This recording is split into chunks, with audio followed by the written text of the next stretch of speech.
В четвъртък след обед си купих мини лаптоп. Уточнявах за какъв повод ми трябва. Че ми трябва, като пътувам или като съм някъде извън града, да си имам интернет, поне за скайп. Да, ма искам безжичен интернет, защото вкъщи има компютър с кабелен интернет.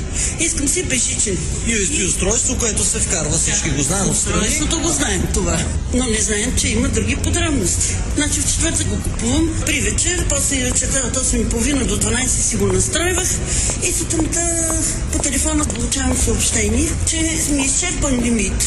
Никъде не се упоменава, че това е за интернет. Пускам още 1 час интернет, прекъсна връзката, след обеда нямаше връзка, вечерта нямаше. Значи в събота сутринта се взимам и отивам в офиса, където го купих в Овче купил, да се уточним. Аз поисках да имам неограничен достъп до интернет. Момчето 100 пъти ми каза, че всичко е наред, с тези 10 лева получавам непрекъснат достъп до интернет. Управителя беше там, разбирам, че аз имам сметка 127 лева за интернет. Който не е ползван, да уточним. Който съм ползвала вечерта, само да си... И е изключен. Да, изключен. Значи те ми взеха таксата 10 лева, още една такса, която ми каза, че е за другия месец, 20 лева. Никъде не се упоменава колко струва 1 гигабайт или на... Никъде не. Никъде в договора, аз съм почела много внимателно. Кой е мобилният оператор? Viva.com.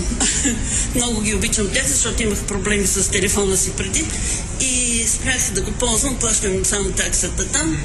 Сега пък защо се нахлузих с това, не знам, и аз нямам представа, но може би от мерака си да имам мини компютър и аз да съм като хората, когато не съм в града. Да, искам да зная.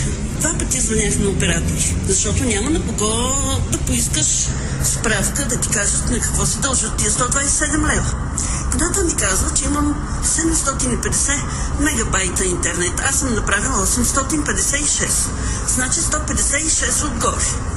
Та тия 156 мегабайта ли струва 127 лева, не мога да разбера. Когато човек плаща нещо, трябва да знае какво плаща.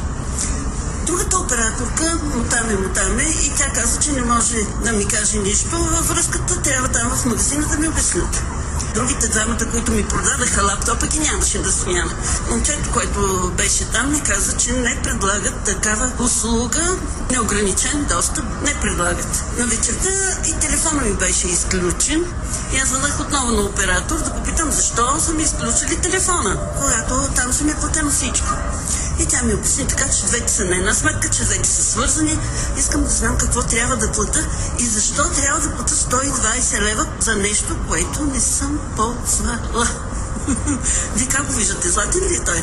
Не мога да разбера този магиосен кръг. Искам някой така тета да ми обясни като на малумница, защо си давам пари.